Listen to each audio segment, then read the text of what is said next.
Hi friends, கதை கேட்கலாம் by Sudha Suresh சேனலுக்கு உங்களை அன்புடன் வரவேற்கிறேன். பேசிக்கொண்டிருப்பது நான் எழுத்தாளர் சுதா சுரேஷ். இன்றைக்கி நம்ம சேனலில் நாம் பார்க்க போகிறது கொல்லாதே காதலியே கதையின் அடுத்த 2 அத்தியாயங்கள். வாங்க நாம் இப்போ கதைக்குள்ளே போகலாம். அத்தியாயம் 13. பிந்துவை அவளுடைய வீட்டில் விடச் சென்ற முகிலனை பிந்து உள்ளே அழைத்தாள். முகிலனும் உள்ளே சென்றான். இருவரும் காப்பி அருந்திக்கொண்டே பேசி கொண்டிருந்தனர். நல்ல ஃப்ரெண்ட்ஸாக இருப்போம் என்று கூறினான் முகிலன். பிந்துவும் அதற்கு சம்மதித்தாள். அதற்குள் இருவரும் காப்பி குடித்து முடிக்க காலியான காப்பி கோப்பைகளை எடுத்துக்கொண்டு உள்ளே சென்றாள் பிந்து. முகிலன் அப்போது தான் கவனித்தான் சுவற்றின் இன்னொரு பக்கம் தொங்கிக் கொண்டிருந்த ஒரு புகைப்படத்தை. அதில் பிந்துவும் அவளுக்கு அருகில் இன்னொரு பெண்ணும் இருவரும் தோளில் கை போட்டபடி நின்று கொண்டிருந்தார்கள். பிந்துவைப் போலவே இருந்தாள் அப்பெண். அவளுடைய தங்கை போலும் என்று நினைத்தான் முகிலன். அவர்களுக்கு முன்புறம் 2 இருக்கைகளில் ஒரு ஆணும் ஒரு பெண்மணியும் அமர்ந்திருந்தனர். அவளுடைய அப்பாவும் அம்மாவுமாகத்தான் அவர்கள் இருக்க வேண்டும். அனைவரின் முகங்களிலும் சந்தோஷச் சிரிப்பு அரும்பியிருந்தது.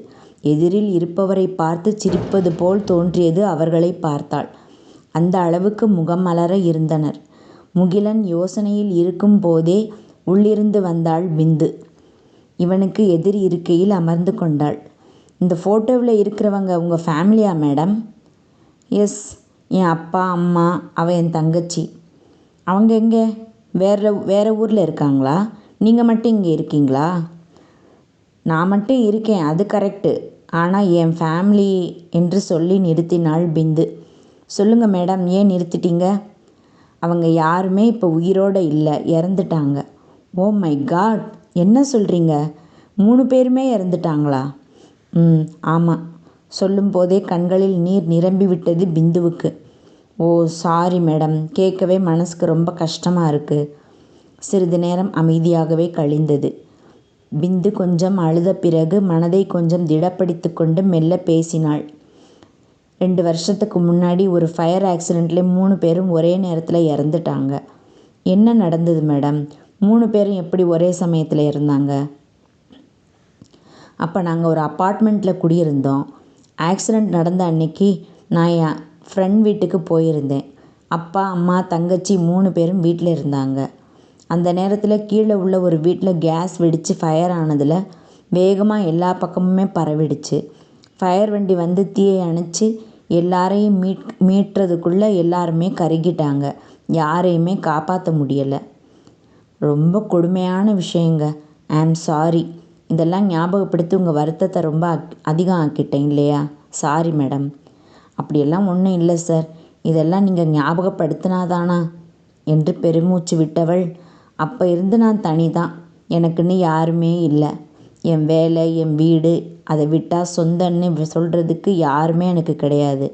இப்படியே அனாதை மாதிரி தனியாக இந்த வீட்டில் ஒத்தையில் நான் மட்டும்தான் இருக்கேன் என்று சோகமாக கூறினாள். பட் இனிமேல் நீங்கள் அப்படி சொல்லக்கூடாது. உங்களுக்காக எப்போவுமே நான் இருப்பேன். ஏதாவது அவசரம்னா எப்போ வேணாலும் நீங்கள் என்னை கூப்பிடலாம். அது எந்நேரம் ஆனாலும் நான் வந்துடுவேன். ஓகே? இப்படியெல்லாம் சொல்கிறீங்க, ஆனால் இன்னும் மேடம் மேடம்னு சொல்லிகிட்ருக்கீங்களே. ஓஎஸ், இனிமேல் மேடம் இல்லை, வெறும் பிந்து தான் நீங்கள் எனக்கு, சரியா? என்று தலையை ஒரு பக்கமாக சாய்த்து அன்பொழுக கேட்டான் முகிலன். அவன் கேட்டது அவள் மனதை என்னவோ செய்தது. அவனுடைய பேச்சில் கொஞ்சம் மயங்கித்தான் போனாள் பிந்து. இன்னும் கேட்டுக்கொண்டே இருக்க வேண்டும் போல் இருந்தது அவளுக்கு. ஓகே பிந்து, அப்போ நான் கிளம்பட்டுமா? என்னோட நம்பரை நோட் பண்ணிக்கோங்க என்று தன் தொடர்பு எண்ணை கூறினான். அப்புறம் எப்போ சந்திக்கலாம்? என்ன பதில் சொல்வது என்று பிந்து யோசித்து முடிப்பதற்குள் அவனே அதற்கான பதிலையும் கூறினான். கூடிய சீக்கிரம் சந்திப்போம், வரட்டுமா? பாய் பிந்து, டேக் கேர் என்று கூறிவிட்டு வீட்டிலிருந்து வெளியேறி தன் காரினுள் ஏறி வேகமாக மறைந்தான். அவன் சென்ற திசையையே சில வினாடிகள் பார்த்து கொண்டிருந்து நின்றிருந்தாள் பிந்து. முகிலன் சொன்னது போலவே அடுத்த 1 வாரத்திற்குள் மீண்டும் இருவரும் சந்திக்கும் வாய்ப்பு ஏற்பட்டது. அன்று விடுமுறை நாளான ஞாயிற்றுக்கிழமை. அந்நகரில் உள்ள ஒரு பெரிய அரங்கத்தில் ஓவிய கண்காட்சி மற்றும் புத்தக கண்காட்சி ஒரு சேர நடைபெற்று கொண்டிருந்தது. பிந்துவுக்கு புத்தகங்கள் படிப்பது என்பது மிகவும் பிடித்தமான விஷயம். கதை புத்தகங்கள் மட்டுமல்ல, தன்னம்பிக்கை கட்டுரை மற்றும் யோகா சம்பந்தமான புத்தகங்கள் என்று தேடி பிடித்து வாங்கி படிப்பாள். இப்போது புதிதாக சைக்காலஜி சம்பந்தமான புத்தகங்களும் படிக்க வேண்டும் என்று மனதில் நினைத்து கொண்டிருக்கிறாள். அதனால் அன்று காலையில் தன் தோழிகள் இருவருடன் சேர்ந்து கண்காட்சிக்கு சென்றாள். முதலில் அந்த அரங்கின் மற்றொரு பக்கம் நடைபெற்று கொண்டிருந்த ஓவிய கண்காட்சிக்கு சென்று ஒரு சுற்று பார்வையிட்டவர்கள் பிறகு இன்னொரு பக்கத்தில் இருந்த புத்தக கண்காட்சிக்குள் நுழைந்தார்கள். தனக்கு தேவையான புத்தகங்களை ஒவ்வொரு ஸ்டாலிலும் நின்று பார்த்து கொண்டே போனாள் பிந்து. அவளுடைய தோழிகளுக்கு புத்தகங்கள் போர் அடிக்கவே, ஏய் பிந்து, எங்களுக்கு இது போர் அடிக்குதுடி, அதுக்கு அந்த டிராயிங்ஸ் எங்களுக்கு ரொம்ப பிடிச்சிருந்தது, நாங்கள் அதை பார்த்துட்ருக்கோம், நீ இங்கே பார்த்துட்டு கொஞ்ச நேரம் கழித்து வர்றோம், நீ இங்கே இரு சரியா என்று கேட்டனர். தன்னுடைய புத்தக தேடலில் மும்முரமாக இருந்த பிந்து அவர்களை நிமிர்ந்து கூட பார்க்காமல், ஓகேடி, போயிட்டு வாங்க, அப்புறம் பார்க்கலாம் என்றாள். அங்கு இருக்கும் புத்தகங்கள் பெரும்பாலும் அவளுக்கு பிடித்தமானதாகவே இருக்கவும் இன்னும் சுவாரஸ்யம் ஆகிவிட்டாள் பிந்து. அப்போது அங்கு சைக்காலஜி சம்பந்தமான புத்தகம் ஒன்று கண்ணில் படவே அதை கையில் எடுத்தாள். பார்த்தால் அந்த புத்தகத்தை இன்னொரு கையும் சேர்ந்து எடுத்தது. திடுக்கிட்டு நிமிர்ந்து பார்த்தாள் பிந்து. அதே நேரத்தில் அந்த இன்னொரு கைக்கு சொந்தக்காரரும் பார்க்க, ஹே, வாட் ஏ சர்ப்ரைஸ், பிந்து நீங்களா? ஹேய் முகிலன் நீங்களா? இருவரும் ஒருவரை ஒருவர் ஆச்சரியத்துடன் பார்த்து புன்னகைத்து கொண்டனர். 1 minute முகிலன், இந்த புக் நான் வாங்கிக்கிறேனே ப்ளீஸ் என்று சொன்னாள். உங்களுக்கு விட்டு கொடுக்க எனக்கு இஷ்டம் இல்லை தான், ஆனாலும் பரவாயில்ல, போனா போகுதுன்னு விட்டு கொடுக்குறேன் என்று சிரித்து கொண்டே கூறினான் முகிலன். பிந்துவும் அவனை பொய்யாக முறைத்து கொண்டே கடைக்காரரிடம் பணத்தை கொடுத்து வாங்கி கொண்ட பின்னர் இருவரும் அங்கிருந்து நடந்தார்கள். அப்புறம் திடீர்னு என்ன சைக்காலஜியில் இன்ட்ரெஸ்ட்டு? ஆச்சரியமாக இருக்கே. ஆமாம், இதுவரைக்கும் இன்ட்ரெஸ்ட்டு அதில் இருந்ததில்லை தான், இப்போது 1 வாரமாக தான் அந்த திடீர் இன்ட்ரெஸ்ட்டு. அப்படியா, அதப்படி என்று ஒன்றும் தெரியாதவன் போல் கேட்டான். அன்னைக்கு நீங்கள் பேசுனீங்கல்ல, அதை கேட்டப்புறம் எனக்கும் அதில் ரொம்ப ஆர்வம் வந்துருச்சு. அதான் இந்த புக்கு தேடி பிடிச்சு எடுத்தா போட்டிக்கு நீங்கள் வர்றீங்க. நல்லா இருக்கே, நான் விடுவேனா? கலகலவென்று சிரித்தாள். அவள் சிரிப்பை கண்ட முகிலனுக்கு அவளுடைய உற்சாகம் அவனுக்கும் தொற்றிக்கொள்ள அவனும் சந்தோஷத்துடன் சிரித்தான். சிறிது தூரம் நடந்து வந்திருப்பார்கள். அப்போது அங்கு அத்தியாயம் 14. அங்கு சிறிது தூரம் தள்ளி ஒரு சிறு குழந்தை 2 வயதிற்கும் நின்று அழுது கொண்டிருந்தது. சுற்றிலும் பார்த்தபடியே பேந்த விழித்து விடாமல் அழுது கண்களை கசக்கி கொண்டிருந்தான் அச்சிறுவன். அருகில் பெரியவர்கள் யாரும் இல்லாமல் அக்குழந்தை மட்டும் தனியே அழுது கொண்டே நின்றிருந்ததைக் கண்டு முகிலன் வேகமாக அந்த குழந்தையின் அருகில் சென்றான். பிந்து பேசிக்கொண்டே சென்றதில் இவை எதையுமே கவனிக்கவில்லை. திடீரென்று முகிலன் வேகமாக செல்வதைக் கண்டு ஒன்றும் புரியாமல் அவளும் அவனை பின்தொடர்ந்து சென்றாள். அங்கு ஒரு குழந்தை தனியாக நின்று அழுது கொண்டிருந்ததை பார்த்த பிந்து அந்த குழந்தையை பார்த்துத்தான் முகிலன் ஓடி வந்திருக்கிறான் என்பதை புரிந்து கொண்டாள். அவள் பக்கத்தில் சென்றதும், இந்த குழந்தை அதோட பேரண்ட்ஸை மிஸ் பண்ணிட்டான் போல பிந்து, பாவம் தனியாக நின்று அழுதுட்ருக்கான் என்று கூறியவன், தம்பி, இங்கேயும் தனியாக நின்றுட்டுருக்கீங்க, உங்கள் அப்பா அம்மா எங்கே என்று அந்த குழந்தையிடம் கேட்டான். அந்த குழந்தை தேம்பிக்கொண்டே தெரியல என்று பதில் உரைத்தான். உடனே முகிலன் சற்றும் யோசிக்காமல் அந்த குழந்தையை கையில் தூக்கி கொண்டான். இங்கே ஆஃபீஸ் ரூம் எங்கே இருக்குன்னு கேட்டு விசாரித்து இந்த குழந்தையை அங்கே ஹேண்ட் ஓவர் பண்ணிடலாம் பிந்து, பாவம் என்று கூறினான். ஓகே முகிலன், வாங்க. இருவரும் அந்த அரங்கில் உள்நோக்கி நடந்தார்கள். அங்கு ஓரிடத்தில் ஒரு போலீஸ்காரர் நின்றிருக்கவும் முகிலன் அவரிடம் கேட்டான், சார், இங்கே ஆஃபீஸ் ரூம் எங்கே இருக்குது? இந்த குழந்தை தன்னோட பேரண்ட்ஸை மிஸ் பண்ணிடுச்சு சார், பாவம் ரொம்ப நேரமாக அழுதுட்ருக்கு. ஓ அப்படியா சார், இப்படியே கொஞ்சம் கடைசியாக போனீங்கன்னா ரைட் சைடில் வரும் சார் ஆஃபீஸ் ரூம் என்று அந்த போலீஸ்காரர் கூறினார். இருவரும் அவர் சொன்ன திசையில் நடந்தனர்.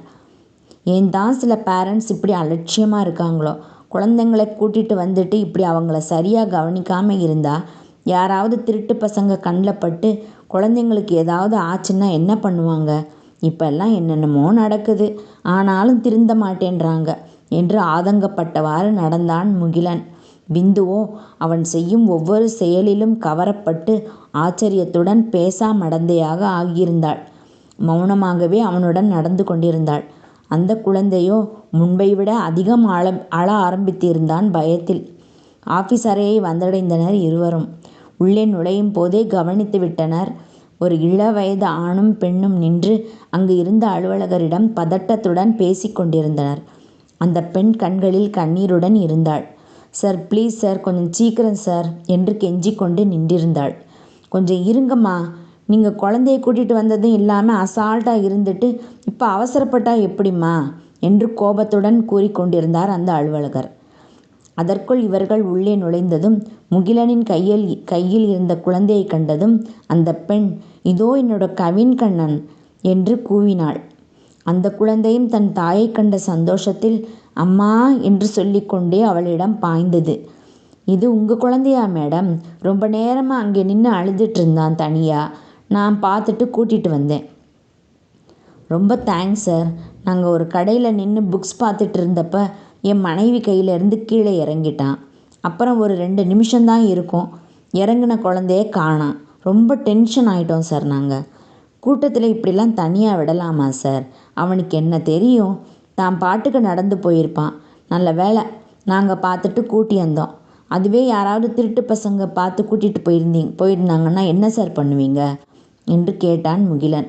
அதற்குள் அந்த அலுவலகர், ஏம்மா, இப்போ ஊரே கெட்டு போய் கிடக்கு. குழந்தைங்களை கூட்டிகிட்டு வந்தால் பத்திரமா பார்த்துக்கணும். இப்படியா கவனம் இல்லாமல் இருப்பீங்க என்று கோபத்துடன் கேட்டார். சாரி சார் என்றாள் அந்த பெண். சரி சரி, இனியாச்சும் பத்திரமா இருங்க என்று கூறியவர், ஊரில் எத்தனை குழந்தை கடத்தல் நடந்தாலும் இவங்கெல்லாம் திருந்தவே மாட்டேன்றாங்க என்று தனக்குள்ளே புலம்பிக் கொண்டார். அந்த இளைஞனும் பெண்ணும் மீண்டும் மீண்டும் முகிலனுக்கு நன்றி கூறிவிட்டு கிளம்பினார்கள். போகும்போது அந்த குழந்தை முகிலனை பார்த்து கையசைத்து டாட்டா காண்பித்தான். முகிலனும் சிரித்து கொண்டே பதிலுக்கு அந்த குழந்தைக்கு டாட்டா காண்பித்தான். பிந்து நாம் கிளம்பலாமா என்று வினவினான். இவ்வளவு நேரம் எல்லாவற்றையும் அமைதியுடன் கவனித்து கொண்டிருந்த பிந்து, போலாம் முகிலன் என்று தலையசைத்தாள். இருவரும் நடந்து வெளியே வாசலுக்கு வந்து விட்டனர். வாங்க பிந்து, நான் உங்களை ட்ராப் பண்ணிடுறேன் என்று அழைத்தான் முகிலன். பிந்து பதில் சொல்ல வாயெடுப்பதற்குள் அவளுடைய அலைபேசியின் அழைப்பு மணி ஒலித்தது. மொபைல் ஸ்கிரீனில் லேகா என்கிற பெயரை பார்த்ததும் தான் அவளுக்கு தன் தோழிகளின் நினைவே வந்தது. நெற்றியில் கை வைத்தபடி, ஐயோ, இவங்களை எப்படி மறந்தேன் என்று நினைத்து கொண்டே, சாரி முகிலன், 1 மினிட் என்று அலைபேசியை எடுத்து காதில் வைத்தாள். ஹலோ லேகா, ஏய் பிந்து, எங்கடி இருக்க என்று மறுமுனையில் கேட்டாள் அவளுடைய தோழி லேகா. இங்கே என்ட்ரன்ஸில் தாண்டி இருக்கேனா, 2 பேரும் கொஞ்சம் அங்கே வந்துடுறீங்களா என்று கேட்டாள். சரி ஓகேடி, இதோ வந்துடுறோம் இருங்க என்று லேகா கூறியதும் ஃபோனை அணைத்தாள் பிந்து. சாரி முகிலன், நான் என் ஃப்ரெண்ட்ஸ் கூட வந்தேன். உங்ககிட்ட பேசிகிட்டே வந்ததில் சுத்தமாக அவங்கள மறந்தே போயிட்டேன். நான் அவங்களோட சேர்ந்து போயிடுறேன் முகிலன் என்று கூறினாள். ஓகே பிந்து, அப்போ நான் கிளம்புறேன், பாய், see you என்று கூறி காரில் ஏறி புறப்பட்டான். அவனுக்கு கையசைத்து விடை கொடுத்து திரும்பவும் அவளுடைய தோழிகள் வரவும் சரியாக இருந்தது. உன்னை எங்கெல்லாம்டி தேடுறது? நீ என்னன்னா இங்கே வந்து நிற்கிற? ஏண்டி, வெளியே வர்றவ ஒரு ஃபோனாச்சும் பண்ணி தொலைச்சிருக்க வேணாம் என்று கோபமாக கேட்டாள் லேகா என்னும் அந்த பெண். ஐயோ சாரிடி, என் ஃப்ரெண்ட் ஒருத்தர் வந்திருந்தாரு, அவரை அனுப்புறதுக்கு வெளியே வந்தேன்டி. எப்படியும் நான் ஃபோன் பண்ணியிருப்பேன், அதுக்குள்ளே நீ பண்ணிட்ட. என்னது, ஃப்ரெண்டு வந்திருந்தாரா? யாரிடி அந்தவர்? புதுசாக எங்களுக்கு தெரியாமல்? இப்போ தான் 1 வாரம் முன்னாடி தாண்டி மாலில் பார்த்தேன். அப்புறம் விவரமாக சொல்கிறேனே, இப்போ கிளம்பலாம். சரி வாங்க கிளம்புவோம் என்று ஒரு ஆட்டோ அழைத்து ஏறி கிளம்பினார்கள். பிந்துவுக்கு வீட்டிற்கு வந்தும் முகிலனின் நினைப்பாகவே இருந்தது. சே, என்ன மாதிரி ஒரு மனுஷர் இவர். அந்த குழந்தை அலறதை பார்த்து அப்படியே பதறி போயிட்டாரே. ரொம்ப நல்லவராக இருக்கார், ரொம்ப ப்ரில்லியண்ட்டாகவும் இருக்கார், நல்ல அழகாகவும் இருக்கார். அன்னைக்கு மாலில் கூட நம்ம பேக் மாற்றி கொடுத்தாங்கன்னு அவங்க மேலே கோச்சிக்காமல் தானும் கவனிச்சிருந்துருக்கலாம் அப்படின்னு சொன்னார். இந்த மாதிரி ஒரு குணம் எல்லாருக்குமே வராதே. அவளால் வேறு எந்த வேலையும் பார்க்க முடியாமல் மனதில் எண்ணம் முழுவதிலும் அவனே நிரம்பி இம்சை செய்து கொண்டிருந்தான். அதற்கு மேலும் பொறுக்க முடியாமல் தன் அலைபேசியை எடுத்து முகிலனின் எண்ணை தேய்த்தாள். என்ன ஃப்ரெண்ட்ஸ், இந்த பகுதி உங்களுக்கு பிடிச்சிருந்தா லைக் பண்ணுங்கள், கமெண்ட் பண்ணுங்கள், ஷேர் பண்ணுங்கள், மறக்காமல் சப்ஸ்கிரைப் பண்ணுங்கள். நான் அடுத்த 2 அத்தியாயங்களோட சீக்கிரமாக உங்களை சந்திக்கிறேன். பாய்.